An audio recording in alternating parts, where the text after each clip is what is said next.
Hello, everybody out there. This is Old Buck Dave here with another special guest, extra special guest. This is a friend of mine, Vito. He's a professor at a major university in the Northeast somewhere, and he's a longtime friend of mine. And he's also moonlighting. He's got a summer job, as it were, and where he's going to tell us a little bit about that. So, Vito, are you there? I'm here. All right. Hey, Vito. So, hey, good to hear from you again. Tell me a little bit about what you're doing down there in Florida. Besides besides playing golf and once in a while riding my bike with you, Yeah, yeah. So you're basically a golfer, and everything else is second place in your life, basically. golf is my first love. Golf is your first love. All right, just as cycling is mine. So I have to settle for cycling being Cycling is second. second. All right, so I'm not bad. I'm come up there with the second placers. That's good. That's good. I like that. So if you're not cycling and golfing, what are you doing to pass the time down there? Well, I know you're interested in this part-time job that I'm Yeah, doing, yeah. so I will, as I am on a long sabbatical from the university Okay. as part of an exit incentive that I took. So I'm on my way to retirement, but I'm off for quite some time from the university, which has allowed me to spend more time in Florida. I've been coming to Sarasota, Florida um, regularly since 2010, Okay. but always would have to return to the university. I would come during during semester break, second half of December, January. And it would always be a tearful parting when we had It was to hard. It was hang hard the going bikes back up. to the Yeah. Northeast at the end of January. It was Not very hard. not a great place to be. Yeah. I did it for 10 years. Right now, I always had the idea that I might get a part-time job, and I knew that I wanted to get a part-time job that was something quite different than what I had been doing as as a career. And I guess one could say that I wanted to return to my blue collar roots. I've had a CDL license, a commercial driver's license, for quite some time. Ah, okay. So what? So tell me more about the commercial vehicle you're driving. Well, the one I'm driving now Yeah. is a trolley. It doesn't run on tracks. It's a gasoline, fossil fuel powered trolley, but it looks like a trolley. It looks like an old time trolley. 26 passengers seated, and then we allow standing where you can get probably an additional 16 passengers. So at any one time, I could carry up to 40 passengers, which can That's make the trolley that's a load. quite, quite heavy. That's a load. Yeah. But anyway, before you interrupted me, um, I knew I wanted to work part time, and I had a CDL because I like driving. Um, I come from a family of drivers, truck drivers, and things, and I always liked big vehicles. So I always thought that that might be something I would do in retirement. I drove a little bit up in the Northeast for a bus company for 2 years, Okay. So you're not a rookie then. That's and no. So I saw an ad in the paper that they wanted a part-time trolley driver for Siesta Key. To make long story short, I applied and they gave me a schedule of Thursday, Friday, and Saturday from 2 p.m. till 10:30 p.m. So that was a schedule that could work for me. yeah. Do your golf in the morning. Golf, cycling in the morning. Mm-hmm.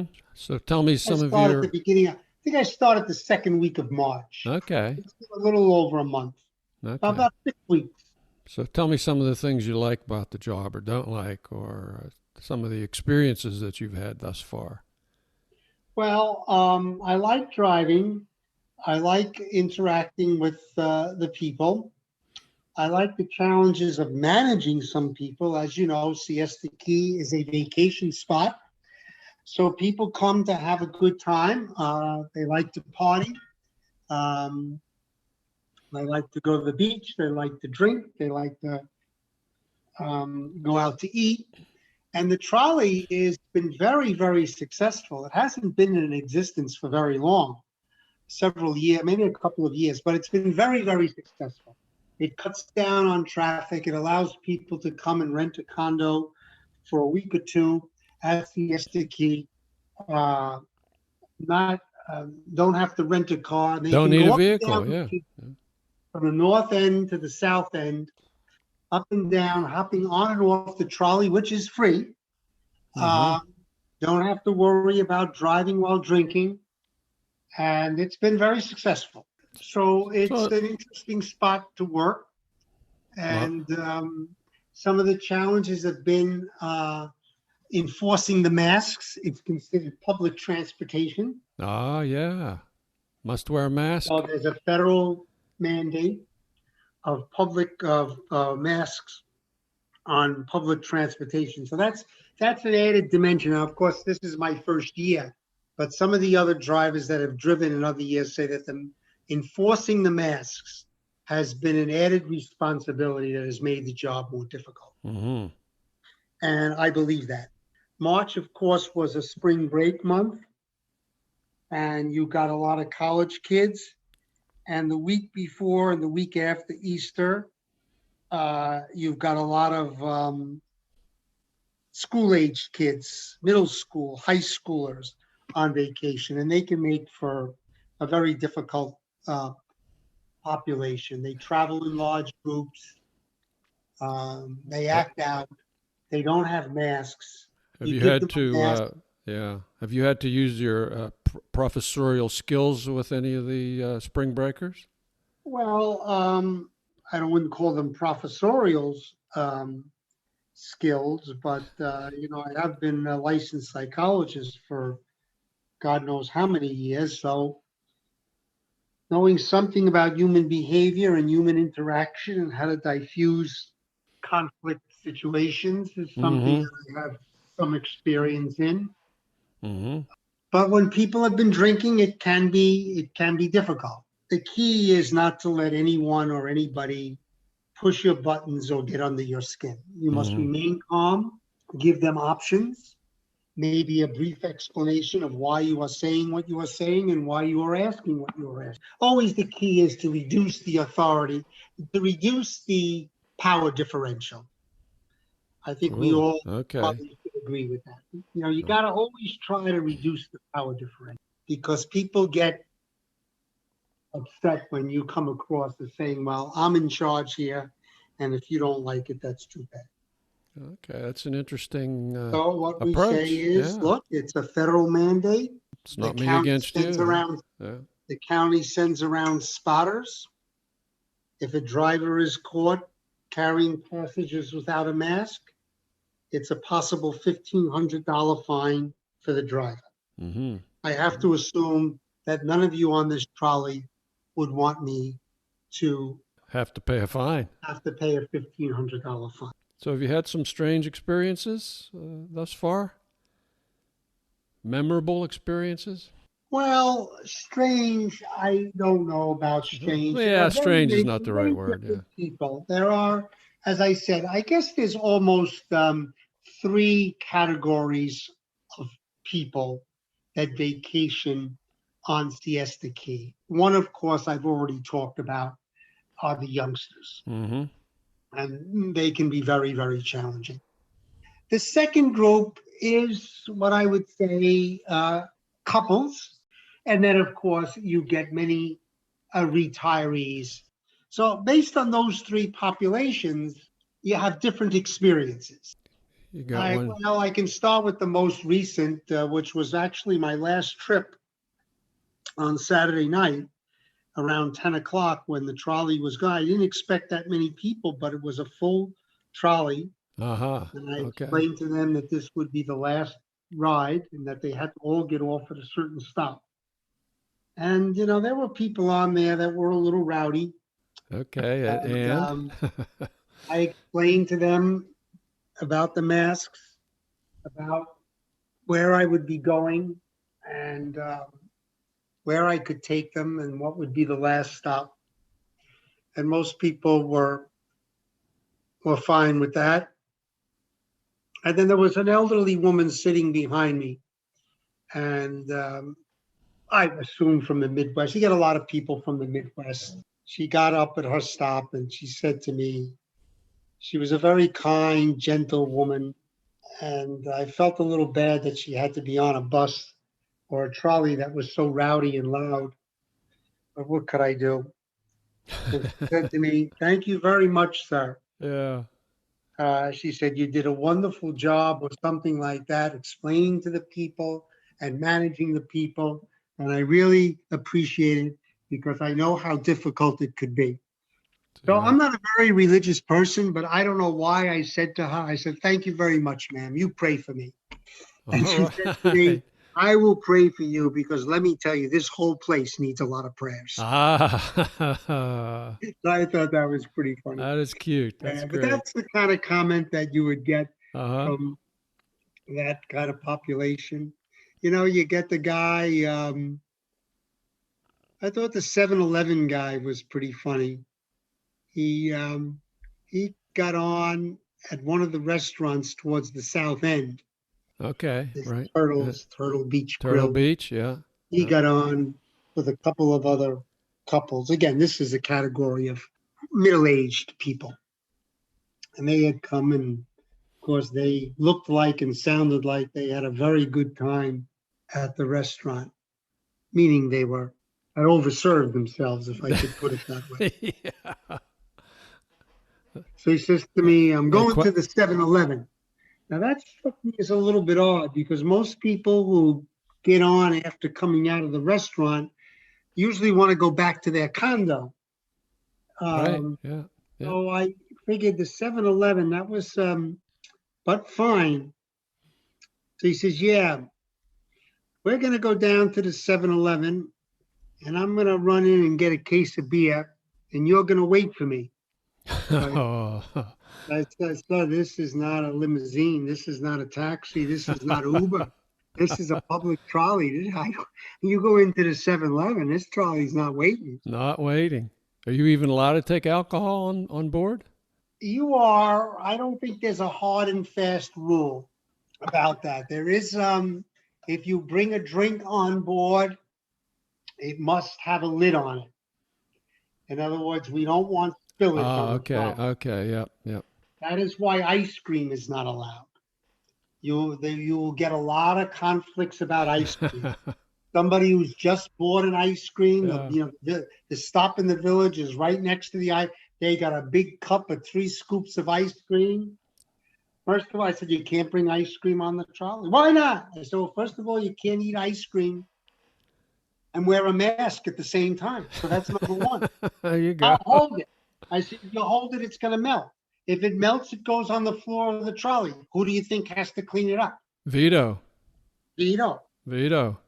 And I don't like cleaning up ice cream. Vito doesn't want to do that. So that's a big one. But back to the 7-Eleven. Yeah. Let's. So So. anyway, a little bit down, we hit traffic. And that can happen on Siesta Key. There's a lot of traffic. Sometimes the bridge goes up, it backs up. Sometimes when the sun set and everybody leaves the beach, or at late 4 o'clock when people leave the beach. So you can get huge backups on Siesta Key, and the trolley just crawls along. Mm-hmm. So this fellow who wanted Case of beer. beer, he says, "Open the door. I'm getting off." He says, "I'm running down to the 7-Eleven. I'm buying the case of beer, and you pick me up." I said, "If you're waiting at the stop, I'll pick you up. But if you're still in the 7-Eleven, I'm moving." So he gets on, he starts walking fast, he jogs, he stops, he jogs, the trolley's kind of chugging along. His friends are yelling out the window, "Go, Mike, go." The trolley, you have to understand, is called the Sea Breeze trolley because it has no windows. It has these plastic windows that roll up. and Okay. are only put down in very cold weather or when it's raining. So the trolley is open. Go, Mike, go, go. And they Go, yell Mike, at him. go. The trolley's kind of passes him, but then slows up. He passes the trolley. The Gets his. trolley passes him. So I said to him, I said, the only way he's going to do this, because I know the 7-Eleven, people, it's a lot of people go to the 7-Eleven to buy stuff, and they're not that quick in there. And I said, the only way he's going to be able to do this is he grabs the case of beer and he throws a bunch of money on the counter and runs out, because I don't think he's going to make it. Well, to make a long story short, he made it. He made It it. turns out he did exactly what I predicted he was going to do, Yeah. not to miss the trolley. He came running out just as the trolley was meeting the stop. Perfect. Go, Mike.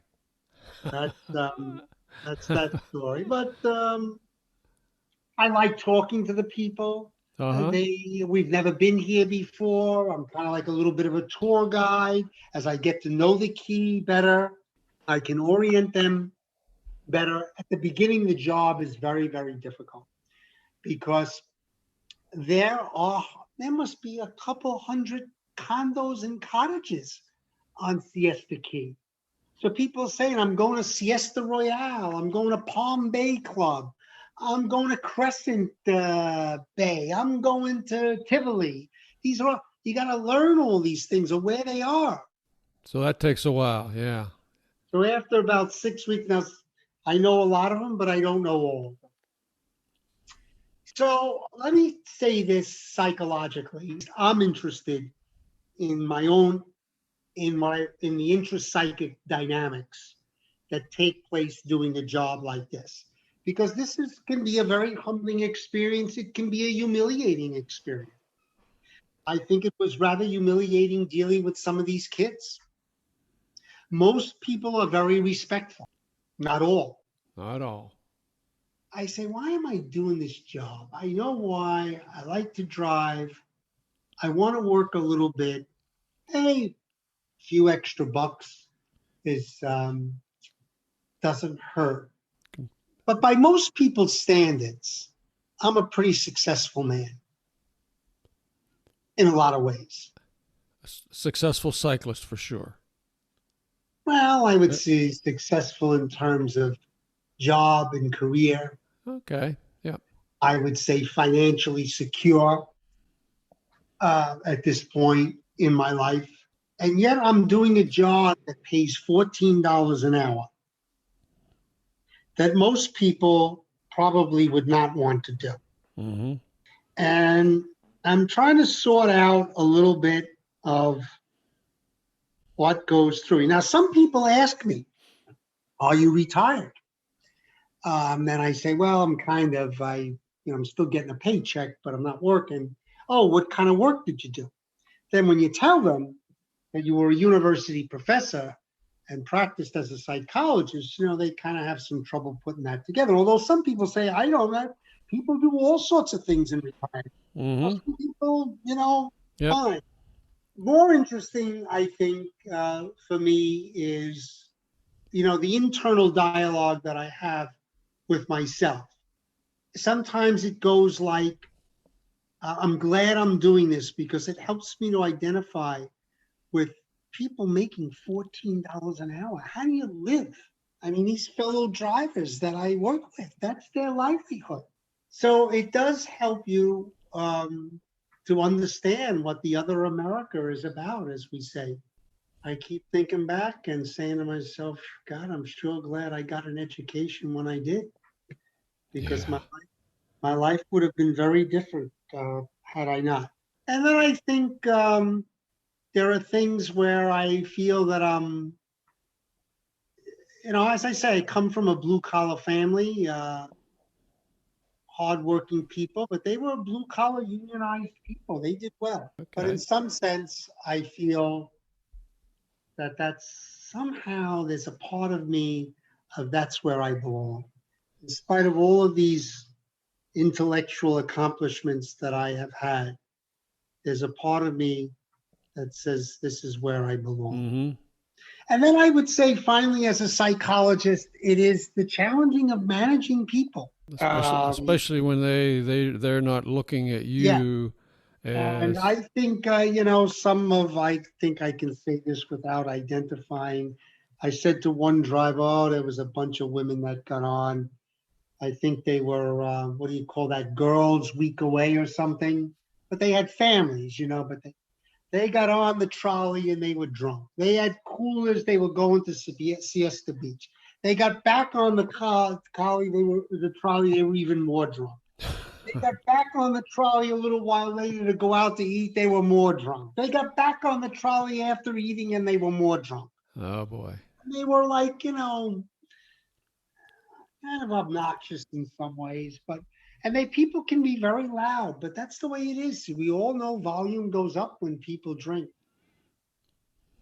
Yeah. So I told one guy, I said, this group that was staying at An unnamed hotel. Yeah, they were difficult. So then the next night he comes in. He says, I think I had that group that you were talking about the last night. Oh boy. Yeah. He says, yeah, they were. I told them that they had to be quiet. Well, see, that's trouble right there. Yeah. Okay. That's trouble because they don't like being told. They don't want to be told what to do. What to do. Not by the trolley driver for sure. Well, I don't know what happened, but he said as we were leaving the depot, he said, I better take an incident report with me. So what do you have to take an incident report with me? He says, I don't know if they're going to make a formal complaint against me. So I can only imagine he probably got into some battle with them. Probably more than he told you. Yep. Now he's worried that he might lose a job, right? Well, I don't know. Or be disciplined anyway. Yeah, or that he would have to give his side of the story. But as you know, from group dynamics, and this I know, you always want to use the group in your favor.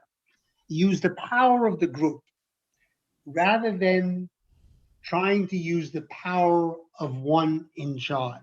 I only say what are the consequences for not having this. Yeah. So use the power of the group. So this is like an ongoing as an fully funded social experiment that you can be running here. Well, participating in. Yeah, that's probably what makes it fascinating.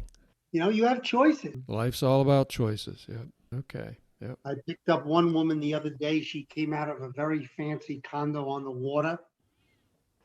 Her stop was there. And he said, I waited a long time for the trolley. I said, ma'am, there was a lot of traffic. I don't know what to tell you. There's a lot of traffic on Siesta Key. And I said, there are a lot of other forms of transportation that you could take. And she says to me, oh, but you have to leave a tip. Oh, boy. It comes out of a $4 million apartment on the water, and she doesn't want to take the other forms of transportation because she has to leave a tip. She has to leave a tip. Wow. So, wow. Kind of funny. Takes all kinds, as they say. Yeah. I'll have probably earned a 3-credit course here by the end of this interview. I'm a job well done. A job well done, for sure. Well, it sounds like you've had an interesting summer job there. Well, it's and now that we're talking, I guess it really is. It really is an opportunity and an experience to bring the psychodynamics into everyday life. Yeah, you can put into play all the things that you know and that you teach others, and here's a chance to use it time after time after time. Okay, well, listen, you want to wrap it up here, Chief? Well, first, let me thank you taking an interest in my in this aspect of my life here in Florida. Well, I've always enjoyed your stories, and as well as cycling with you. Thank you again very much, Vito. It's been an interesting 20 minutes or 30 minutes here, whatever we've been doing it. And all right, Davideo. Okay, man. Listen, you take care. Take care, man. Thanks. So there you have it, folks. Old Buck, Dr. Vito, accomplished university professor with his own counseling practice, and now a trolley driver, where he has an abundant supply of unwitting clients to psychoanalyze. Until next time, folks, this is Old Buck Dave signing off. Adios and auf Wiedersehen.